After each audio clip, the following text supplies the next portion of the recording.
Coach Kolarcik, thank you so much for your time. Really excited to finally get you on here and be able to sit down and talk a little bit of shop.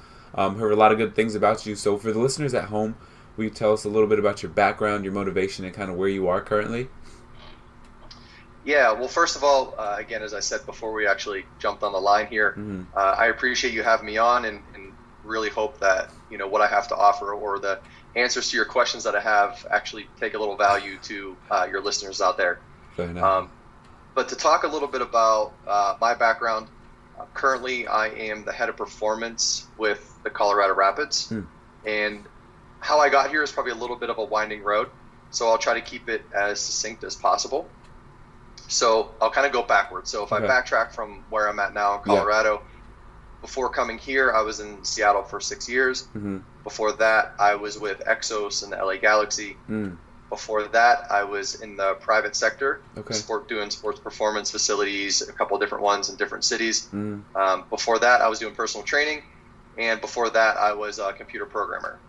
So my undergraduate degree is actually in computer science and mathematics, and then my master's degree is in exercise science and high performance sport. And basically all along the way of kind of this trajectory I've gone on, I've bounced around between 6 or 7 different cities over the last 12 to 13 years. And now I'm landed here in Denver.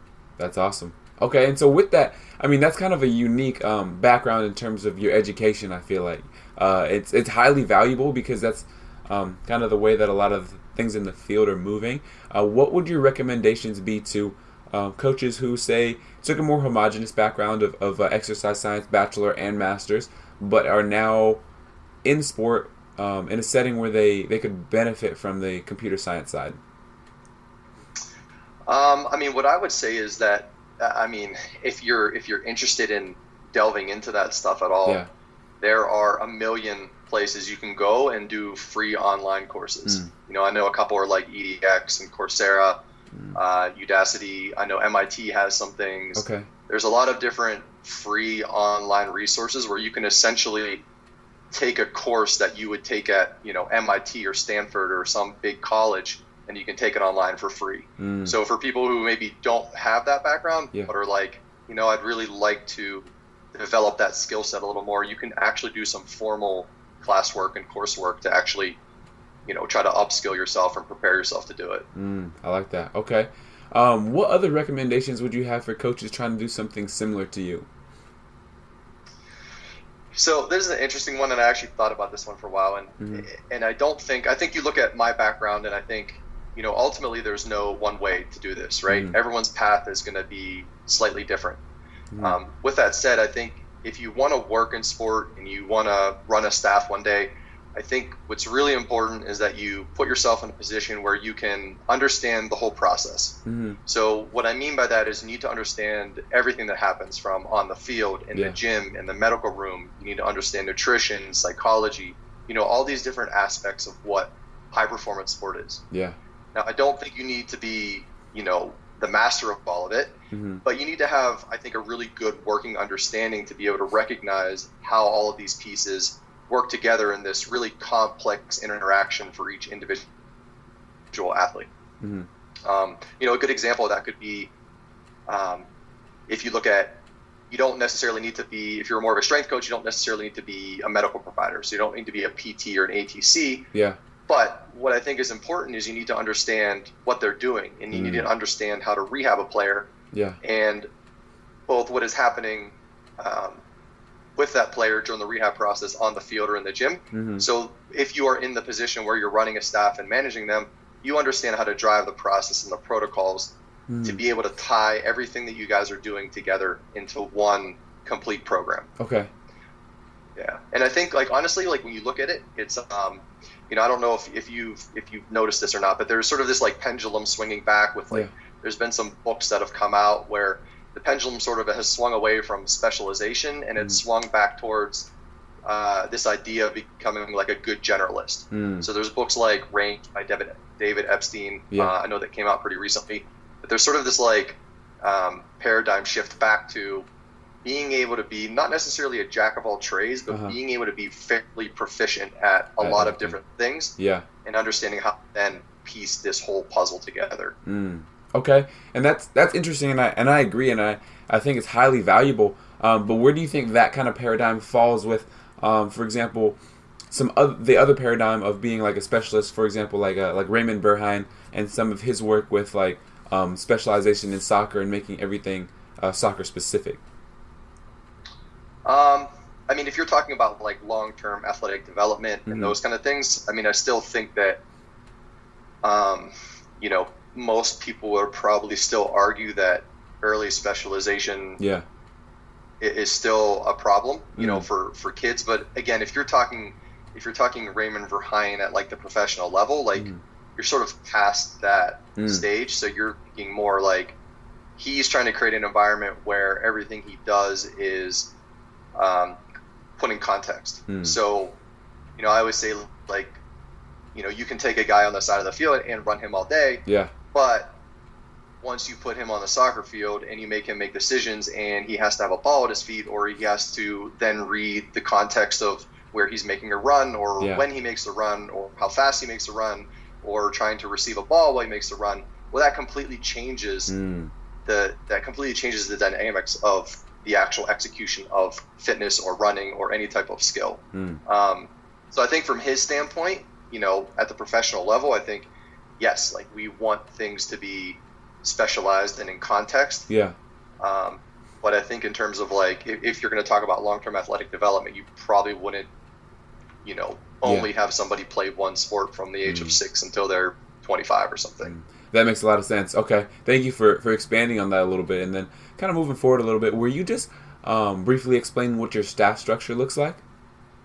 Yeah, for sure. So there's obviously myself. And then on the medical side, we have 3 full-time medical staff, which is a head ATC and 2 assistant ATCs. And then in addition to them, there is a bunch of supporting medical staff, which they're not full-time people, but they basically come in, you know, when we need them or when we schedule them. And that would include chiropractors, massage therapists, surgeons, physicians, etc. But again, they're all part-time and they're not there every single day. Gotcha. And then we also have a full-time head strength and conditioning coach and also a sports science intern. Okay. So in total, there are 5 full-time staff members and 1 intern, and then our sort of support network of medical practitioners. Okay, gotcha. And then, so for your specific organization, is there, or with that strength and conditioning front, how does that look in terms of the levels? Is there one guy that's like for all of the teams, or is there just a first team, or what does that kind of look like? So our setup is probably a little different than maybe the modern development in the MLS. Most MLS teams are now moving towards, they have a first team and a second team and then their whole academy, and it's all in the same place. Yeah. Now we don't have that same setup, so we have our first team and our academy all in the same location. Okay. But we actually don't, it's actually really like a second team affiliate is actually based about an hour south in Colorado Springs. Okay. And it's actually like a separate organization. So their staffing is separate from our staffing. Okay. But within our setup of the first team in the academy, we are in the process of continuing to build out the continuity between, or maybe you'd say the vertical integration between what's happening both medically and from a performance standpoint at the academy level to what we're doing at the first team. Gotcha. But what I would say is it's very much a work in progress. We're certainly not, I know that the infrastructure is not all completely there, but we're in the process of building that stuff out right now. Interesting. Okay. And then moving forward, will you talk a little bit about training structure, right? Just generally speaking, in that we talked about kind of high performance, right? What that looks like in terms of your relationship with the medical staff, and what that kind of looks like as a holistic team. Yeah. So, I mean, I'll try to take, I'll try to like cover kind of all of this in a broad spectrum by maybe starting at, from a program standpoint, like what we are actually trying to do and like why we're doing it. Okay. So for me, like if I look at the very top of this, there are 2 things that at the high level I'm trying to capture. Okay. And those 2 things are, 1, how is a player being loaded? So what is he doing? And then the second piece is, how is each one of those individual players responding to that loading? Now, how a player is loaded can really mean like a million different things, and it could range from what he actually is doing in training, to travel, to weather conditions, field conditions, or it could even be what's happening in their personal life, because we all know that every single player, their personal life can be different from the guy next to them. So it's a matter of trying to find a way to capture all of these different types of load or stress that are in some player's life. And then we have to have some way to then measure how they are subjectively and objectively responding to that and what their current state of sort of functional readiness they're in. Okay. If that makes sense. And then if I take, the next step in terms of like looking at our actual training, then in talking about kind of like the technologies and different things that we use to actually monitor it and kind of what that schedule looks like.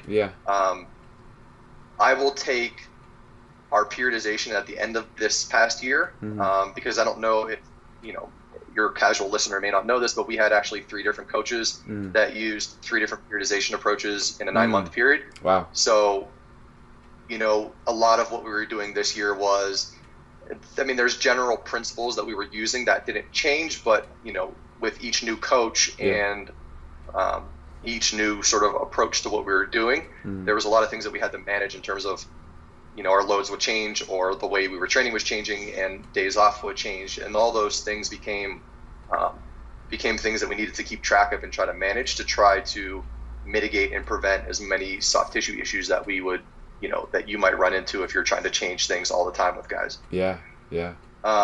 So again, if I talk about the way we ended our season, if I look at a normal Saturday to Saturday schedule, Saturday would be the match, Sunday would be recovery for the guys who played in the match, and then it would be, a hard training session for the guys who did not play in the match. And then Mondays are off. And then from there, we have a 4-day lead-in. Okay. Where, generally speaking, Tuesday is a more moderate and intensive session. Wednesday is a hard and extensive session. Thursday is a moderate and tactical. Friday is a light and tactical. Okay. And then keep in mind, like, this is a little bit of a broad generalization. To kind of give you an idea of like what a typical week would look like, but there was rotation from week to week in terms of what types of games and stuff like that we were overloading. So it wasn't literally like we didn't do the same thing in terms of like training every single week. There'd be different formats, small-sided games and stuff, and we would kind of rotate through those. But again, because we changed coaches so many times, a lot of times what we ran into is we couldn't really have this like neat and clean periodization plan. Because what did every coach that came in want? He wanted time on the field to instill his tactics into coach.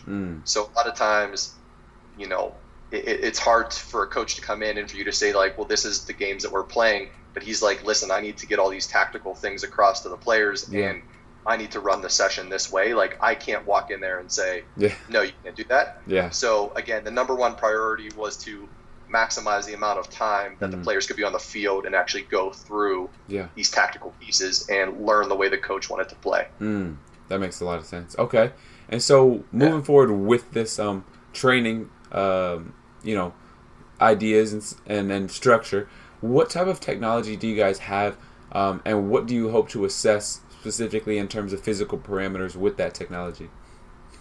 So I think probably like most teams, that soccer teams and professional teams, the number one priority is what we do on the field, right? So that's where the majority of your training is. So like most other clubs, we use heart rate and GPS for every session on the field, and I think that's probably pretty commonplace on almost every team now. For me personally, what I'm looking at is trying to get a sense of kind of overall loads in terms of 2 things, in terms of velocity type activities or posterior chain type loading. So this will be your total distance, your different high speed running volumes, etc. Right? And then I'm also looking at sort of your more anterior based activities, which is going to be your accelerating, decelerating, change of direction activities, and then it's looking at kind of how we balance those 2 types of work, both day to day and also from week to week. Because what we don't want to do is we don't want to do the same type of games all the time and then overload, whether high-speed running or, quads, hip flexors, adductors, so you want to try to get a sense of that from day to day, you're not repetitively doing the same thing, Yeah. but then you're also finding a balance where you are getting enough of those loads as well to make sure that guys are prepared to go into the game. Okay. So that's probably the number one priority in terms of actual monitoring is because that's the crux of where guys spend their time. Yeah. But then, the other piece of it is really the monitoring of readiness. And this is where, the way our setup is right now with, Sunday being a recovery day, Monday off, Tuesday is where we do the more extensive monitoring. Okay. So when guys come in on a Tuesday, that's like our key day to collect as much information as we can to basically understand where's the player at right now, what's their current state of readiness leading into this week training. Yeah. And it allows us to be able to understand, in terms of like evaluating some guys on a daily basis and how we can make alterations in their plans kind of in real time. Yeah.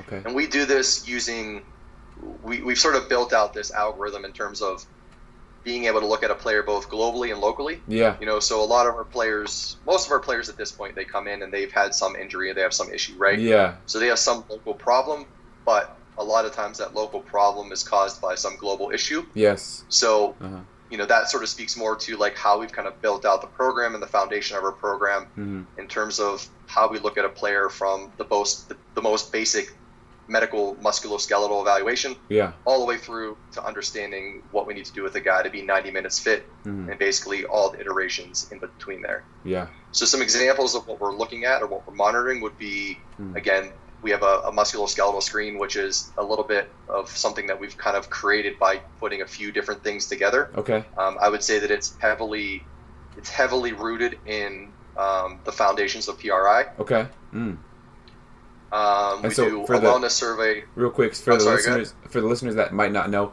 PRI just stands for Postural Restoration Institute. So just to elaborate on that. But yeah, go ahead. Sorry. Yeah, no problem at all. But again, in addition to that, you do a wellness survey, omega wave assessment. We'll do hydration testing, weight. We'll do some different strength testing, NordBoard. We've used groin squeeze. We don't have a groin bar, but we've used the Hogan groin squeeze protocol. I don't know if you know about that one or not. But no, I don't. Would you expand a little bit? Yeah, so basically they use a pressure cuff. Okay. And essentially what you do is, you're squeezing, you're creating some level of pressure. Why can't I think of what it is? I can't think of what the measurement of the pressure is. Oh, okay. I'm just drawing a blank on it right now. But anyway, no worries, yeah. You basically get the amount of pressure that someone can create by squeezing the pressure cuff. And if someone, so for instance, if someone were to have pain, you would say, all right, I want you to squeeze this as hard as you possibly can, and you're going to get a number. And then you say, I want you to squeeze this as hard as you can without pain. Yeah. And then you essentially create a ratio with that, and that will determine, and that helps just, and there's a paper out on it that I can't remember what the name of it is. I think it has something like, Doc, when am I going to be able to train again or something along those lines. I can look it up and send it to you after. That'd be fantastic, yeah. There's just kind of protocols within there in terms of if you have anybody that reports with any type of groin pain, they kind of give you sort of a framework to work within to get, and how to use their protocol to get the player back to not feeling that. Okay. No, that's awesome. Okay. Yeah, and then would you, you can, if you wouldn't mind continuing on your kind of assessment and what that looks like. Sorry to interrupt on that. I mean, I think that, ultimately, like, there's a whole bunch of things that we do in terms of assessment. And like I said, Tuesday tends to be the day that we do most of it. Yeah. Now, that said, for me, monitoring and, assessing players is a little bit more of like a fluid process. So it's like literally every day we are assessing and doing things with players. Yeah. But it's a lot of times Tuesday is like the key day that we do it. And then every other day becomes, do we need to look at this player or pay closer attention to him or not? Yeah. And that's generally based on what we've found at the beginning of the week. So, we might do extra musculoskeletal screening. We might do another omega wave assessment. We might do other types of monitoring with these players later in the week. And generally it'll be, you could do it Wednesday, Thursday, generally won't do it Friday. Yeah. But you'll do it additional days during the week if you need to feel like you have to double check or just confirm that, hey, this one thing on this guy was out of whack. Yeah. Let's double check him 2 days from now and just make sure that we've gotten him back to normal because we've managed him and we've, done a few interventions with him. Yeah. Okay. No, that's awesome. And then outside of that, like for me, I don't know how other people look at this, but for me, when I'm like, the reason I want to do monitoring is to understand where a player is at, and I want to understand change. Yeah. And I say that, for instance, because whether a player comes in, like if I looked at Omega Wave and a player was always green and all of a sudden he's red, I want to understand why. Yeah. And it might not be a serious thing. Like maybe he just slept really bad for a couple nights and he shows up and he's really bad. But all of this monitoring to me is really kind of like a big net. Yeah. And you're just trying to figure out how to capture as much valuable information to help you make a decision as humanly possible that you can actually like function with. Yeah. So if I were to see something like that, okay, a guy comes in and we have 5 different things that we're looking at that day. Yeah. He's got Omega Wave wellness, hydration, we do a musculoskeletal screen, we check his body weight.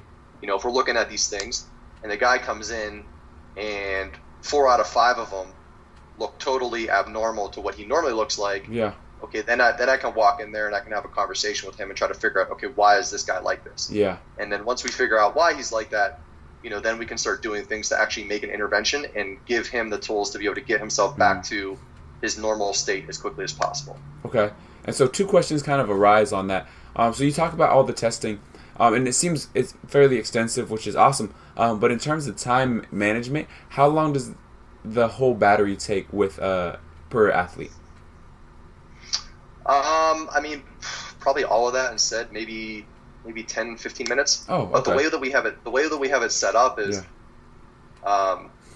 it's not like guys walk in and they just go through like an assembly line. Okay. So guys have to show up and they have we'll schedule guys in for certain things if we need to. Yeah. Like Omega Wave. They'll get a schedule the night before. Yeah. And the guys will know, okay, I need to be here at this time. Yeah. For my Omega Wave. And then everything else that they do, if they're doing hydration or weighing themselves, like, or doing wellness, like they can do all of that on their own. Yeah. So we essentially just set up iPads and we set up everything in the locker room. So guys just know they come in, they grab, their pee cup and they go in and they pee in it and they put it back in the thing. Or the wellness survey, literally the iPad is sitting right there on the wall. They just punch in what they want on the wall and hit submit and it goes through. So a lot of it we've tried to create where guys can be self-sufficient and we don't have to kind of hold their hand through things. Yeah. And honestly, for the most part, like every team, you're going to have some guys that don't want to do it sometimes, and you're going to have hit or miss with certain people. Yeah. But for the most part, guys are pretty receptive to it. They do it, and it doesn't really cause them too much of a disturbance in their normal everyday routine. Okay. And then the second question that kind of arose. So I know a little bit about Omega Wave. I have not used it personally, but essentially, right, it just kind of gives you a readout in specific categories. And so how do you balance that readout, right, with your objective view, right? So, for example, if you're showing red in one area, but the guy looks good and you're like, this guy, he checks out on a lot of things, do you necessarily default to the Omega Wave or do you default to your coaching eye? Tough question, I know. That's a good question. So I think, how do I put this in the right way? Like, so the academic people probably won't like my answer, but,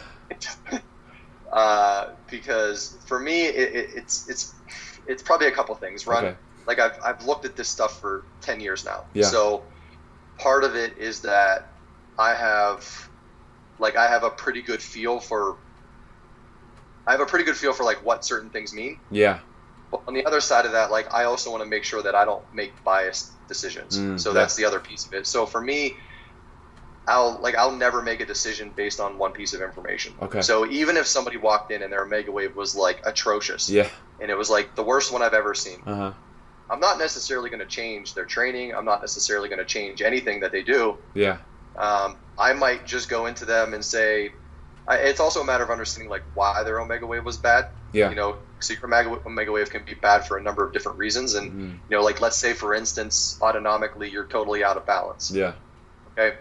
Well, I'm not going to completely disrupt everything that you would normally do on a particular training day, but I might go to him and say, hey, I want you to do these things nutritionally, and I want you to do these recovery techniques, and I want you to do this. And like over the next 24 to 48 hours, like Yeah. these are the 2 or 3 things that I want you to really, really focus on. Okay. And then I'll reassess them on a Thursday and just double check that they went back to normal. Okay. So for me, again, it's not that, I won't make a lot of like severe interventions managing a guy unless there's multiple things that show up and it's clearly obvious that this guy's just not right, and he's just not tolerating what is happening to him right now. Stress, training, anything. Like he's just not coping with it. Okay. But because I think it goes back to like in our industry, it's become this thing of like we have to predict injuries and all this other kind of stuff. But I think that like sometimes people forget that the human body is like one of the most complex things in highly adaptable organisms like ever, and it's pretty unlikely that one poor result on any singular test is going to be predictive in any way of an injury. But if I have like 6 things that are all over the place, okay, that's probably telling me something that as a holistic view of this athlete and this player, okay, they're just not able to tolerate any type of stress or load or anything. Okay, no, that's good. And then one other question arose kind of while we were talking. You talked about the wellness and how guys kind of come in and do it on the iPad. So that kind of increases compliance because it's more of a in-person type of thing, so it's hard for them to miss. But what does that look like on the road, or do you use wellness on the road? No, I mean, we normally, at best, we're gonna, travel 2 days before a game. Okay. And generally, if we travel 2 days before a game, we would train and travel on that day. So if I did any monitoring, I would do it that day. And I generally don't do monitoring the day before the game. Just not a big fan of it. Like I think that once I get to the day before the game and the guy, like it's about their routine. So there's never really an issue in terms of taking this stuff on the road. The only time would be in preseason. And when we're in preseason, we just set everything up in the meal room. So guys, the meal room or a medical room, one of the two. And guys will just know like, hey, when I come down to eat, we're going to have iPads set up here, just fill out your wellness. And it's pretty simple because the iPads will just be sitting on a stand and you just literally answer a couple questions and hit submit, and it's pretty straightforward. Okay. And then that wellness, is that format, what is that format that you guys use in terms of like the platform? So we do a couple different things. One of them is something that we've created ourselves. Okay. And one of them is we do some stuff through Google Forms. Gotcha. Okay. So that's kind of what I was getting at. It's awesome to hear that even at the highest level of soccer, that you guys still utilize some. Well, obviously you're utilizing high level measures, but you still utilize like Google Docs. There's so much you can do with that I feel like people miss. Oh yeah. So that's cool to hear. I mean, you can program stuff to do whatever you want. It's really, really flexible. And again, I mean, I think for any team out there, whether you're at the lowest level or the highest level, something like that is really easy to set up and implement. Now, obviously, like, part of what we're trying to build out is a little bit more infrastructure in terms of having everything in a central location. But, when I got here, it didn't exist. And while we're in the process of building all those things out, we have simple resources like this that are really, really easy to use and really, really practical. I love it. Okay. So getting back on the training front, right? We talked a little bit about load briefly. You mentioned it. We talk a little bit more about load management in terms of like, are there specific distances that you guys are supposed to hit in preseason in terms of each athlete, or like high intensity distances, some of those parameters? Yes. Like I have certain parameters. Again, it changes from year to year with a particular coach and a particular style of play. But there are certain weeks in preseason where, my goal is to get most guys over 50K. Okay. And generally, in terms of high intensity work, each week I'm looking at somewhere between 8 and 12% of the work that they do is in terms of high intensity. And when you say 50K, are we talking meters, yards? 50 kilometers. Oh, kilometers. Okay. Gotcha. So 50,000 meters. Okay. Yeah. And then it's really just a matter of understanding like how we're going to get that. And that is basically like, then you just have to break down each day. And this is where when I talk about, we'll have certain days where it's going to be really intense, right? So you're going to maybe play, 3v3s or 4v4s type of games, and it's going to be really intense type of games, a lot of stopping and starting, a lot of football actions. Yeah. But you're not necessarily going to cover a ton of distance. You know, in one of those sessions, maybe you cover 5 to 6K, you know, in a really hard one. Yeah. But then if you have a more extensive day where you're playing 9v9 or 10v10 on a big pitch and you're playing for extended periods of time, okay, you might have 7, 8 guys creeping up towards 9K in a preseason training session. That's a really hard session. You know, so it's just a matter of then going and taking, okay, we want to try to get this total volume for the week. And then it's a matter of looking at each day in terms of, what do we want to accomplish on this day? Do we want it to be smaller spaces, bigger spaces? What type of drill are we going to do? And then what type of distances and high-speed running type output should we expect on these days? Okay.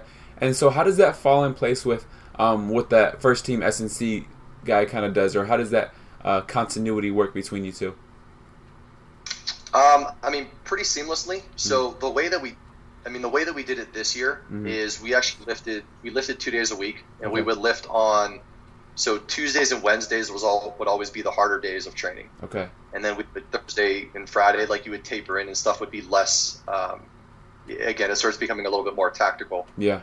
It always pair what we were doing on the field with what we were doing in the gym. Okay. So if we were playing small, tight space work, then we would be doing more like interior-based movements in the gym. Yeah. If we're doing more speed running day, more bigger space, sprinting over longer distances, then we're going to be doing more of a focus on a posterior chain type day. Okay. And that's essentially like how we would try to pair each day that, you know, we're going to overload this. Okay, you don't work in isolation, but theoretically speaking, you're going to try to tax these muscles more and then tax these other muscles the next day. Okay. No, I like that. But we all know that they don't work in isolation, but from a conceptual model, that's kind of how we approached it. We were able to integrate things. Okay. Yeah, for simplicity's sake, in terms of categorization, that makes a complete sense, right? Because you could just beat your head against the wall and then end up missing the boat and not even, you know, categorizing things because of its complexity. So that makes a lot of sense. So, all right. And then moving forward just a little bit into kind of some leadership, kind of continuing education type stuff. What is your approach in managing people in general? So like your staff or, you know, people that you kind of work with or interact with on a daily basis? So first I would say that I kind of think there's sort of two main approaches, I think, to leadership. Okay. At least I look at it is you can be transformational or you can be transactional.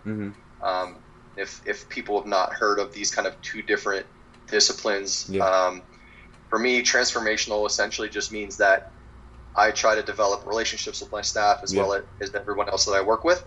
And that is my starting point in terms of how I try to lead. And I make it, you know, transactional isn't necessarily bad, but transactional tends to be that, like, I don't really care who you are. I just want you to do your job. Yeah. And I don't really care about anything else that's going on. And I think for me, like, it makes more sense for who I am and for the entire type of environment that I'd like to create, that I want to know, you know, I want to know about the guys I'm working with because we spend so much time together. Yeah, that makes sense. Okay. So that's sort of like high level. That's kind of my starting point. Yeah. And then I feel like, you know, sort of what I've kind of developed, or the way that I sort of think about it, is a little bit of a like an amalgamation between kind of two different things, which is Patrick Lencioni, I can never pronounce his name right. The 5 dysfunctions of a team. And Stanley McChrystal's team of teams. Okay. So for me, you know, we're trying to create this really high performing and fluid department. Yeah. In order to do that, I think that there are some fundamental principles that need to be in place for us to be able to accomplish that. Okay. So for me, when I look at 5 dysfunctions of a team and the key things that he's talking about, you know, teams are dysfunctional because they have an absence of trust, a fear of conflict, a lack of commitment, avoidance of accountability, and an inattention to results. If you look at all of those things, if your team doesn't have those things, then, like, you almost, like, can't survive in high performance sport. Like, you can't be a great department. Yeah. And then I think from team of teams, the other piece of it is then, you know, kind of building on those things is establishing this shared vision or this shared consciousness in terms of what we're trying to achieve, creating clarity in how we can communicate. Yeah. And then having an environment where there can be decentralized decision making. So it doesn't always have to come back to me for us to make a decision. That I'm actually like empowering each one of the guys on my staff to be able to execute upon what they need to do inside their role. Okay. And when I look at those two guys' kind of discussions about things in terms of leadership and building teams and things like that, like I've really taken those elements of it away from it. Because the environment that I'm trying to create in my head is actually marrying kind of all of those things together. Okay. Gotcha.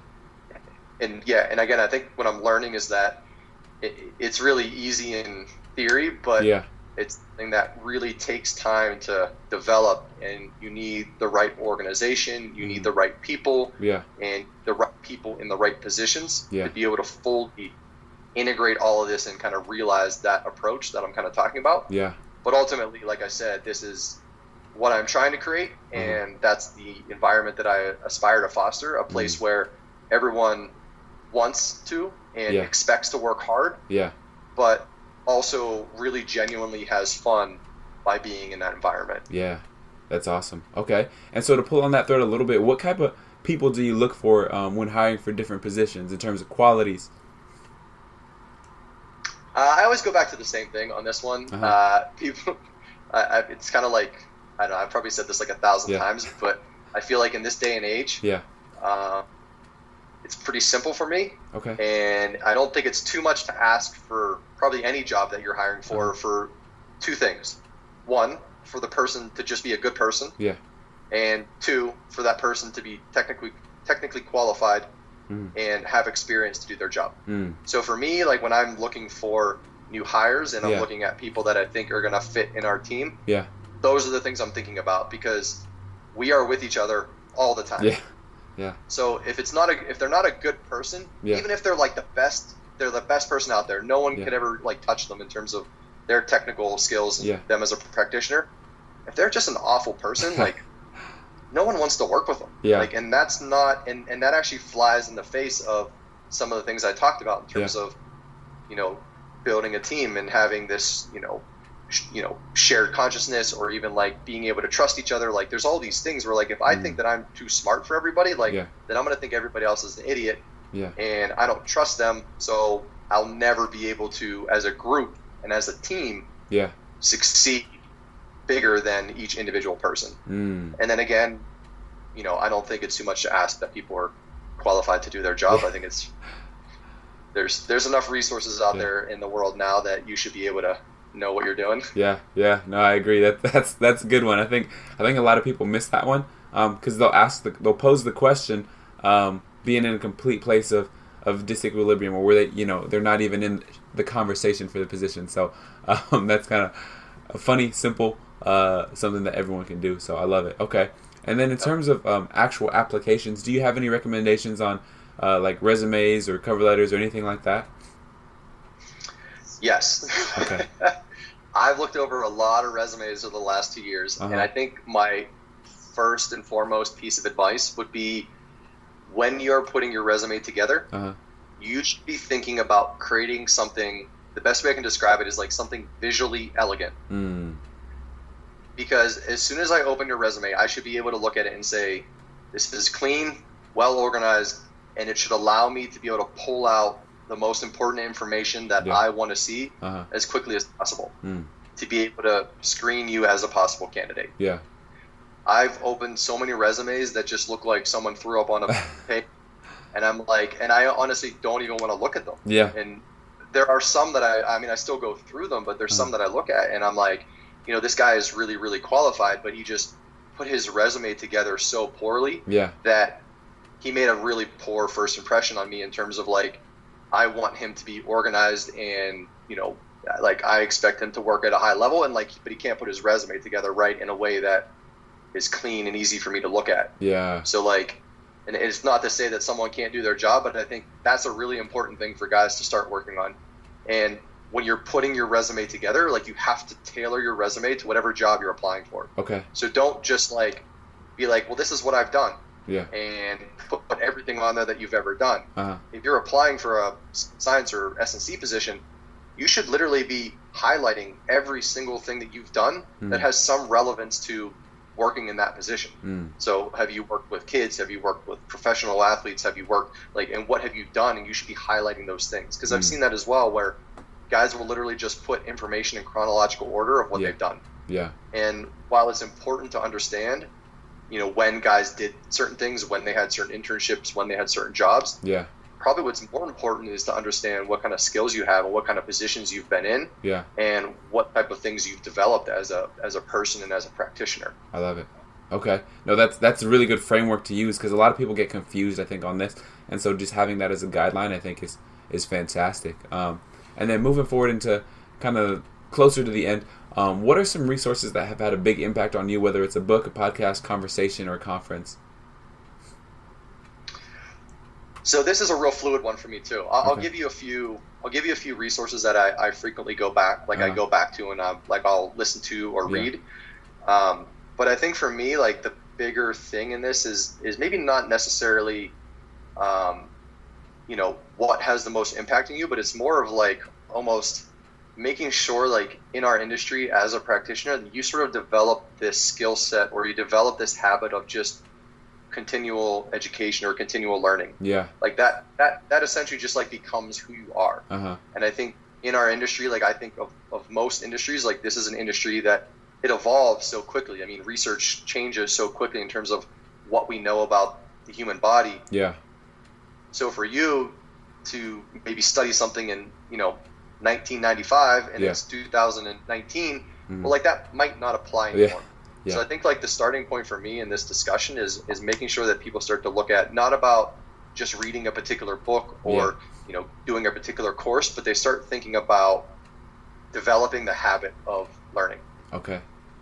And then from there, for me, in terms of what I do, just a brief overview of what I do, I read a lot of books that have nothing to do with strength conditioning or performance training, and I'll probably read anywhere from 12 to 15 or 16 books a year that have nothing to do with training, but have something to do with some other discipline. And then in addition to that, I will read books on training. I'll read research papers. I'll do online college courses, the ones that I talked about earlier. But a lot of times what I do becomes a little bit more organic based on kind of where I'm at and what challenges I'm facing and what things that I'm learning that I need to be better at.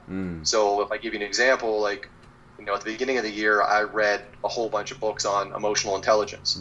Because there were some aspects of that where I was I need to learn how to manage certain people in a little bit better fashion, and I don't feel like I have the skills to do it as effectively as I need to be able to. So I was doing that. But in the second half of the year, for the last 4 or 5 months, all I've read is books on neuroscience and taken courses on neuroscience. So it's just two totally different ends of the spectrum. But it's been kind of driven by, yes, I'm always going to be learning something. And then it's driven by, in that moment, what do I feel like is the most important thing for me to be trying to hone my skills on. I like that. Okay. And then moving forward into this, go ahead. Sorry. Yeah, I'll give you a couple specific things though. Things that I definitely always go back to. So books, Dale Carnegie, How to Win Friends and Influence People. Okay, great one. I've probably read that book 40 times. Never gets old. I always take something away from it every time I read it. And I think it's just, there's some really simple principles in there in terms of just how to treat people and not necessarily how to get ahead, but just how to function at a higher level, within an organization or within a team. From a training standpoint, I definitely go back to Franz Bosch's Strength Training and Coordination, and then I definitely go back to Raymond Verheijen's Football Periodization book quite often, and just reread things and review things. And then on a podcast standpoint, the Physical Preparation Podcast with Mike Robertson, I really like that. There's a Finding Mastery podcast with a guy named Michael Gervais.